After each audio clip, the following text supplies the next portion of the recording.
Hello সবাইকে, welcome back to my another video. তো আজকে আমি নিয়ে আসলাম চাঁদ রাত এবং ঈদের দিনের একটা সুন্দর ভিডিও। আমি কি কি করেছি।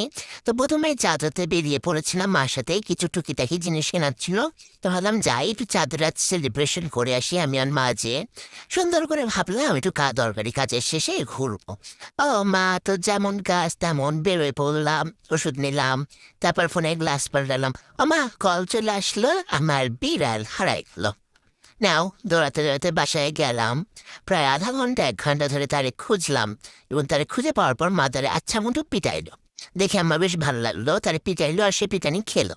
তারে কিন্তু অত ব্যথা দিয়ে মারা হয় না, যদিও ব্যথা দিয়ে মারা উচিত ছিল, কারণ সে পালাই গেছিল বাড়ির থেকে। তার এই পিটানি দেওয়ার পর আমি আর মা আবার বের হয়ে পড়ি ঘুরতে, এবং আরো কিছু কাজ শেষ করে আমরা যাই আমাদের বাড়ির উদ্দেশ্যে। তো আসার পথে আমার দিদি শ্বশুর বাড়ি পড়ে। তো এটা দেখতে দেখতে তারে রাতে চলে আসলাম বাড়ি। বাড়ি এসে সুন্দর করে একটু কফি বানালাম। আমার হাতে কফিটা আসলে অনেক মজা খেতে, না খেলে কেউ বুঝবে না এটা কতটা মজা হয় খেতে। তো এটা বানিয়ে খেয়ে ঘুমিয়ে পড়লাম। শুয়ে শোয়া আমার চাঁদ রাত।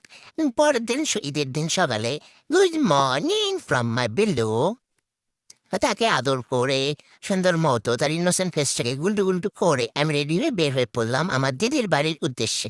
ঈদের দিন ওর বাড়ি থাকবো ভাবলাম সারাদিন, হ্যাঁ ওইভাবে থেকেছিলাম। মা যে দেখি ছয়তলা থেকে হাই হ্যালো করলো, চাবিটা ফেলে দিল। গেটটা খোলা ছিল, তার চাবি নেই। ও মা, যে দেখি আমার দিদি আমার জন্য ডিমের কোরমা রাঁধতেছে। রেসিপিটা যদিও আমি পাঠিয়েছিলাম তাকে ইউটিউব থেকে শেয়ার করে, এবং সে রাঁধতেছে আমি দাঁড়িয়ে দাঁড়িয়ে দেখছি, আমার তো বেশ মজা লাগছিল। তো দিদির বাড়ি, রসের হাড়ি, সারাদিন ধরে আমি শুধু খাওয়া দাওয়াই করলাম। এরপরে খেতে বসে গেলাম দুপুরের লাঞ্চ। যদিও ব্রেকফাস্টে উঠতে ও আমাকে একটু কর্নফ্লেক্স খাওয়াচ্ছিল, আর ওইটা আমার খুবই জঘন্য লেগেছিল, কারণ ওটা আমার চিনি দিই নাই।